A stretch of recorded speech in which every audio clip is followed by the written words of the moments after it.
catarinense, por que não, né? E por falar em catarinense, eu vou falar com a doutora Ritz, que veio direto de Florianópolis para falar comigo. Bom dia. Olá, Olga. Seja bem-vinda. Muito obrigada. Tudo bem com você? Tudo bem, um prazer estar aqui contigo. Igualmente, obrigada por ter vindo. Nunca se falou tanto quanto estamos falando nesses últimos tempos sobre medicina anti-envelhecimento, né? É verdade. Despertamos para isso agora, outros povos já despertaram para isso. Quem no mundo já cuida mais do corpo e da mente também, enfim, envelhecer com saúde, quem mais? Na verdade, Olga, essa medicina anti-envelhecimento começou nos Estados Unidos há cerca de 20 anos atrás, onde surgiu uma grande preocupação com a realidade do mundo atual, né? As pessoas estão cada vez nascendo menos e vivendo mais. Então, a população de idosos no mundo está aumentando demais. E a questão, então, de envelhecer saudável se torna cada vez mais evidente, né? Então, os médicos hoje em dia buscam, e a sociedade médica busca hoje em dia uma solução para isso, né? Uma forma de se envelhecer de uma forma mais produtiva, em que a pessoa tenha vitalidade, tenha jovialidade, que tenha qualidade de vida. E que possa também, doutora Ritz, trabalhar mais, não se aposentar aos 48, 50 anos, né? Como já era no passado. Que a gente já fala, já era no passado, porque hoje a realidade é outra. Se nós perdemos a força de trabalho ano a ano, por conta das pessoas que estão se aposentando, não está nascendo tanta gente assim, né, para suprir isso. Exatamente. Se a gente for pensar que hoje em dia as pessoas estão vivendo mais, a quantidade de idosos aumentando, a gente está perdendo a massa de trabalho do país. Né? As Mas pessoas é bacana ativas. Quando a gente enxerga pessoas e vê, aliás, eu tenho felicidade de entrevistar pessoas com 70, 80 anos trabalhando. É uma beleza, né? Exatamente. Quando você fala que lá nos Estados Unidos já se falava há 20 anos, isso quer dizer que nós estamos muito atrasados nessa...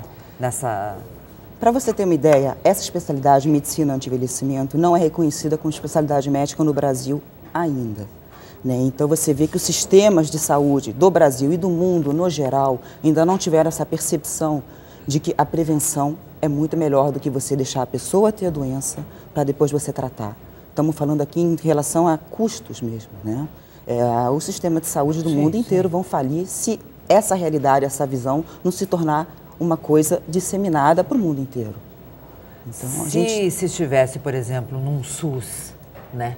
Medicina anti-envelhecimento, que bem faria para a população, né? E para os cofres públicos. Com certeza. Você prevenir uma doença de se manifestar, você dá mais qualidade de vida para a pessoa, você lá na frente está poupando muito dinheiro.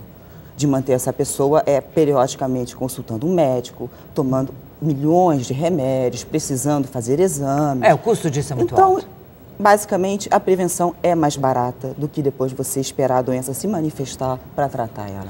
Dá para se começar isso a qualquer idade? Porque às vezes a pessoa pode estar nos vendo lá e dizer assim, não, mas eu já estou com 50 anos, 60, eu já perdi o tempo de fazer qualquer medicina preventiva e anti-envelhecimento. Algo importante, a gente está falando para o pessoal de casa exatamente isso. A medicina anti-envelhecimento se baseia em 4 pilares básicos. Então, ela pode ser aplicada pensando numa família desde que a criança nasce. Porque você estimular uma alimentação saudável, você estimular hábitos de vida saudáveis, você colocar na mesa da tua casa uma alimentação equilibrada, estimular a atividade física, isso aí tem que ser desde que a pessoa começa a se desenvolver. Então, a medicina anti-envelhecimento, a gente não está falando só de hormônios, só de remédios, a gente fala de um estilo de vida e isso tem que começar lá na frente. Mas se eu não comecei e estou com 60 anos, estou te vendo nesse momento... O que você tem a dizer a essa pessoa que está nos vendo? Olga, nunca é tarde. Pequenas mudanças que você faz no teu dia a dia já vão fazer uma grande diferença lá na frente. Então vamos entender, por exemplo, uma pessoa de 70 anos, né? Ela provavelmente já tem quedas hormonais e já tem, digamos, deficiências que ela vem acumulando ao longo da vida. Sim. Certamente a recuperação de uma pessoa que consegue enxergar esse tipo de medicina, consegue enxergar a importância disso aos 70 anos, não é tão evidente e tão o resultado. Se eu começasse aos 30, claro, lógico. Mas sempre dá para começar. Então, fazer pequenas adaptações, começar devagarzinho a praticar uma atividade física de acordo com a sua idade. Procurar no teu dia a dia melhorar um pouco a qualidade da tua alimentação, né? E, de alguma forma, buscar o apoio de um médico e avaliar essas quedas hormonais que a pessoa está tendo. E essa avaliação se dá através de exames de sangue, basicamente exame de sangue, né, doutora Ritz? Exatamente. Na minha medicina, que é a medicina anti-envelhecimento, a gente traça o perfil hormonal do paciente através de um exame de sangue completo, que a gente dosa todos os hormônios. E a gente consegue detectar em que fase que ela está em relação às quedas hormonais. Porque elas não acontecem de uma forma, assim, igual para todo mundo. E mesmo no próprio indivíduo, ele tem cada organismo envelhecendo numa velocidade e num ritmo totalmente diferente. De acordo com o meio ambiente também, né? Com o ambiente que ele vive. Então, cada indivíduo tem exatamente o teu grau de envelhecimento. Pessoas de idades iguais podem estar envelhecendo em ritmos diferentes, dependendo da genética e basicamente do estilo de vida. Influencia? A genética hoje em dia já se sabe, e bem diferente do que se pensava antigamente, ela só é responsável por 15% da nossa longevidade, né? Então você vê que grande parte disso está nas nossas mãos. Então é importante a gente estar alertando o pessoal de casa de que eles têm responsabilidade sobre a sua saúde. As pessoas são muito passivas em relação à saúde. Elas esperam as doenças aparecerem para depois procurar ajuda. E esquecem que elas têm, na verdade, o controle, elas têm a decisão. É incrível isso que você está falando, uma grande verdade. Está tudo na nossa mão, né? Mudar hábitos que eu sei conscientemente que estão errados, fazer uma reeducação alimentar, tudo isso, enfim, tudo. A vida é minha. Eu faço dela o que eu quiser, né?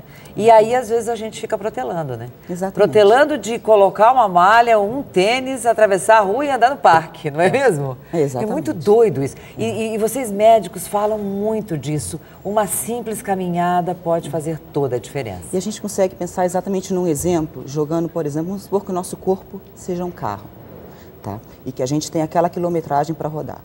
O que a gente faz com os nossos bens de consumo normalmente? Você não costuma levar teu carro para uma revisão?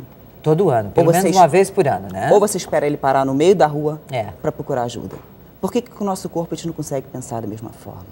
Porque a gente, assim, a gente tem esse conceito, né, de que fica caro. Não é isso? Não, tá tudo bem, por que eu vou gastar? Médico é caro. Mas é bobagem, é uma burrice, porque é muito mais barato prevenir. Porque lá na frente sai caro. O dano vai ser É o mesmo maior. exemplo. Você esperar teu carro parar no meio da rua, de repente, não tem mais jeito. O estrago é muito maior do que você está levando periodicamente para fazer revisão. Então, o pensamento seria basicamente esse para o nosso corpo, né? Além de meus hábitos errados de vida, de alimentação e tudo mais, o estresse, que dano ele causa? O estresse emocional, ele consegue desequilibrar todo o nosso controle hormonal. E isso independe de idade. Então, hoje em dia, está cada vez mais comum eu pegar adolescentes que estão totalmente desequilibrados hormonalmente, pela questão do estresse, da vida corrida, né? Pessoas, adultos que estão tão assoberbados com as tarefas do dia a dia, que estão envelhecendo, de repente, a um ritmo 2, 3, 4, 5 vezes mais rápido. O estresse envelhece? Muito, muito.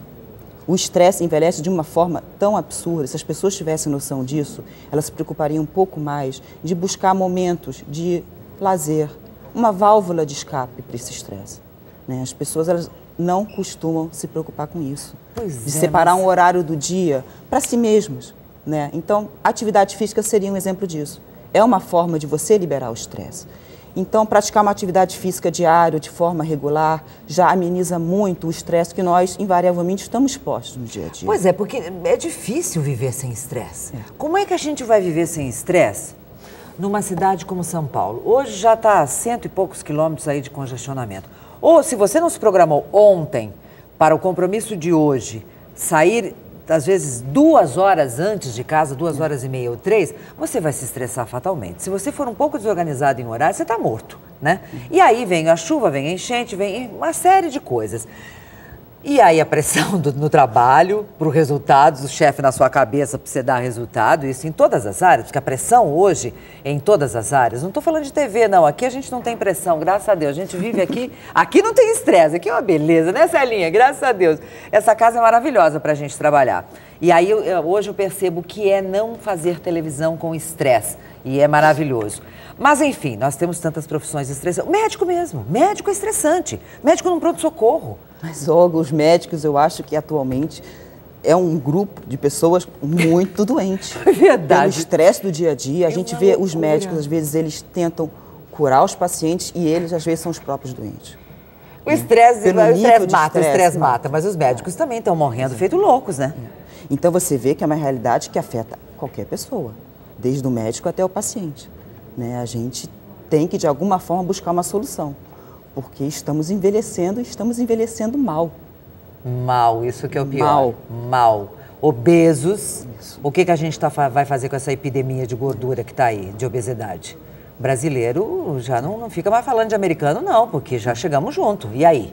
Pois é. Nunca tivemos tantos obesos, tantos diabéticos, tantos hipertensos. A obesidade, tudo bem, é um mal muito, muito sério. Mas por quê? Porque tem ali, já no primeiro degrau, o diabetes, que é o grande medo que a gente tem.